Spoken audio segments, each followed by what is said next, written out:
मेरा ये केस 2 साल पहले से 1.5 से 2 साल से चल रहा है।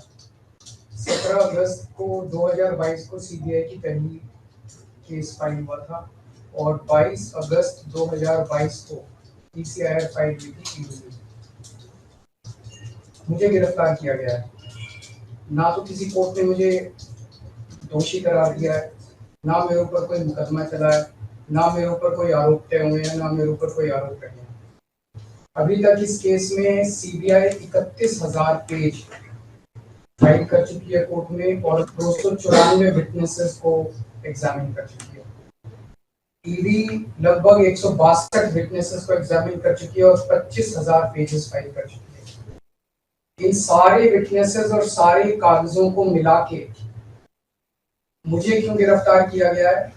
मेरा नाम सीधे सीधे 4 स्टेटमेंट्स में आता है, वो मैं आपके सामने रखने की इजाजत चाह रहा हूँ। तो मेरा चार्ज क्या आता है? पहला, सी अरविंद मनीष सिसोदिया जी के सेक्रेटरी थे। उन्होंने ये कहा है, स्टेटमेंट दिया है कि एक दिन मेरे घर में मेरी मौजूदगी में मनीष सिसोदिया जी ने उनको कुछ एक्साइज के डॉक्यूमेंट्स हैंड ओवर किए। That's it madam.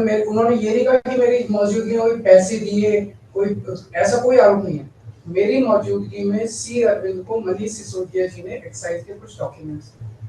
मैडम, मेरे घर पे ढेरों एमएलए आते हैं, ढेरों मंत्री आते हैं, ढेरों डिग्निटरीज आते हैं, अपने अपने सेक्रेटरी लेते हैं, वो आपस में खुसर भी करते रहते हैं, आपस में डॉक्यूमेंट्स भी एक्सचेंज। मुझे क्या पता कि कौन किसको क्या दे। Is this a sufficient reason to arrest the sitting chief minister? क्या ये स्टेटमेंट एक सिटिंग चीफ मिनिस्टर को अरेस्ट करने के लिए पर्याप्त है? नंबर 1। नंबर दूसरा स्टेटमेंट, एमएसआर मगुंटा श्रीनिवास रेड्डी, ये मेंबर ऑफ पार्लियामेंट थे, जगन रेड्डी की पार्टी से। एमएसआर एक दिन 16 मार्च 2021 को 4:30 बजे मेरे दफ्तर आते हैं। उससे 10 दिन पहले उन्होंने मेरे ऑफिस में चिट्ठी ईमेल भेजी कि मैं एमपी हूँ, मुख्यमंत्री से मेरे ऑफिस वालों ने उसको 10 दिन बाद का टाइम दे दिया। वो मेरे पास मिलने के लिए आते हैं 4:30 बजे। मैं किसी वजह से जल्दी में था, आके वो मुझे कहते हैं कि मुझे दिल्ली में अपना फैमिली चैरिटेबल ट्रस्ट खोलना है, उसके लिए जमीन चाहिए। मैंने उनको कहा कि जमीन हमारे अंडर में नहीं आती, एलजी साहब के अंडर में आती है, आप मुझे चिट्ठी दे दीजिए, मैं एलजी साहब को फॉरवर्ड कर दूंगा एंड दैट्स इट। सो ये हुआ। 16 सितंबर 2022 को उनके घर पे रेड होती है। उनसे पूछा जाता है कि क्या आप केजरीवाल जी से मिले? वो कहते हैं कि हाँ मैं मिला और मैं केजरीवाल जी से अपने फैमिली ट्रस्ट की जमीन मांगने गया था। ये 16 सितंबर 2022 को सेक्शन 17 का स्टेटमेंट है। ED is not happy with this statement. 5 महीने के बाद उनके बेटे को 10 फरवरी को गिरफ्तार कर लिया जाता है। उसके बावजूद भी वो अपने स्टेटमेंट पे कायम रहते हैं। उनका दोबारा गिरफ्तारी के बाद स्टेटमेंट लिया गया, वो कायम रहते हैं। 5 महीने जब उनका बेटा गिरफ्तार रहता है तो बात टूट जाता है। 16 जुलाई को बदल लेते हैं। उसके बाद वो 16 जुलाई को वो अपना स्टेटमेंट बदल लेते हैं। 18 जुलाई को उनका बेटा छूट जाता है। उसके बाद उनका कोई स्टेटमेंट नहीं होता। That's it. स्टेटमेंट पे स्टेटमेंट हो रहे थे जब तक वो अपना स्टेटमेंट मेरे खिलाफ नहीं दे रहे थे। जैसे उन्होंने मेरे खिलाफ स्टेटमेंट दिया, बेटा भी छूट गया, स्टेटमेंट होने भी बंद हो गए और 3 अक्टूबर को उनका माफीनामा भी हो गया। Mission accomplished. इसका मतलब ईडी का मिशन केवल और केवल मुझे फंसाना था। 3 सेक्शन 50 के स्टेटमेंट है मैम। तीनों से सेक्शन 50 के स्टेटमेंट है, they are equal in the eyes of the law. तीनों बराबर है, तीनों की ग्रेविटी सेम है। तो उसमें से एक स्टेटमेंट के तवज्जो क्यों दी गई? क्या जांच की गई है जानने के लिए उसमें से एक ठीक है और बाकी 2 गलत है?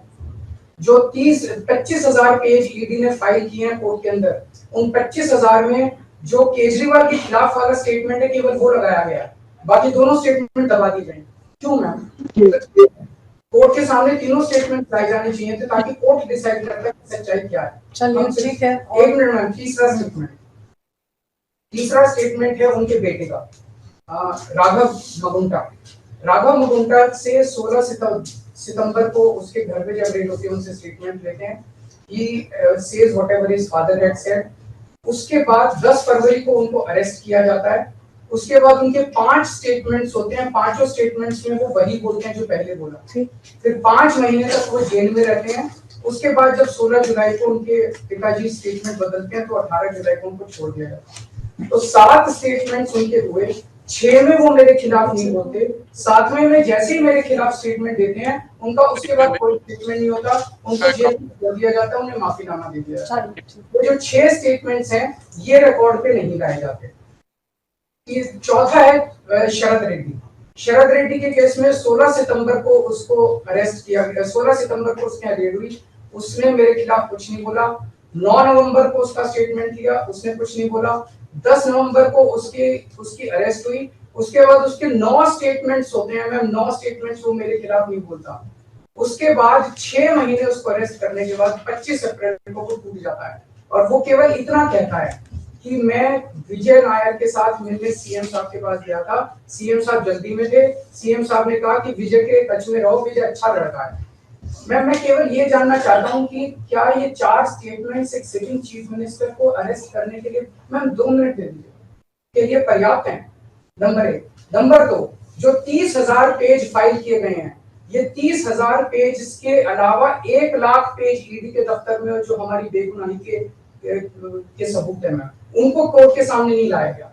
ये दूसरी बात मैं ये कहना चाहता हूँ, ये शराब घोटाले का पैसा आखिर है कहाँ, जो शराब घोटाला कहा जा रहा है? मैम ये आरोप लगाया जा रहा है कि 100 करोड़ रुपए किसी साउथ लॉबी ने शराब की हमने पॉलिसी बनाने के लिए, हाँ जी आम आदमी पार्टी, मैम ये जस्टिस संजीव खन्ना का ऑर्डर है। जस्टिस संजीव खन्ना का order ma'am page 22 para 12, the assertion in the complaint filed by DOE that kickback of rupees 100 crore was actually paid by Liquor Group is a matter of debate. Sanjeev Khanna कह रहे हैं, इसका मतलब ये साबित नहीं हुआ, इसका मतलब ये विवादास्पद है, इसका मतलब ये संदेहास्पद है, इसका मतलब इसके लिए सबूत नहीं है। तो जो 100 करोड़ रुपए ये कह रहे हैं कि हम लोगों ने रिश्वत ली, वो रिश्वत तो संदेहास्पद है, उसके तो सबूत ही नहीं है। लेकिन असली शराब घोटाला क्या है? असली शराब घोटाला शुरू होता है ईडी की जांच के बाद। जब ईडी की जांच शुरू हो जाती है, ईडी की जांच के 2 मकसद हैं। एक स्मोक स्क्रीन क्रिएट करना पूरे देश के सामने, आम आदमी पार्टी ने चोरी की है, आम आदमी पार्टी भ्रष्टाचारी है, आम आदमी पार्टी ने शराब घोटाला किया, और उसके पीछे एक्सटॉर्शन रैकेट करना जिसके जरिए वो एक्सटॉर्शन रैकेट करना जिसके जरिए वो पैसे इकट्ठे कर रही है। मैं आपको सबूत दे रहा हूँ। शरद रेड्डी के केस में शरद रेड्डी को बेल 2 वजह से मिली। एक, शरद रेड्डी ने मेरे खिलाफ स्टेटमेंट दिया और शरद रेड्डी ने अरेस्ट होने के बाद 55 करोड़ रुपए का चंदा बीजेपी को दिया, 55 करोड़ रुपए के bonds arrest, so he bought his bail ma'am, he bought his bail. Then now the money trail is clearly established. Ma'am, just last 1 minute. Last 1 minute. The money trail is established, ma'am. उसने अपनी bell arrest होने के बाद 55 करोड़ रुपए का चंदा BJP को दिया, बीजेपी के अकाउंट में सीधा गया, मनी ट्रेल इज एस्टैब्लिश्ड। और यही पूरी जांच का मकसद था। एक तरफ आम आदमी पार्टी को क्रश करना, एक स्मोक स्क्रीन क्रिएट करना, भ्रम का पर्दा, और पीछे से एक्सटॉर्शन करना। Thank you.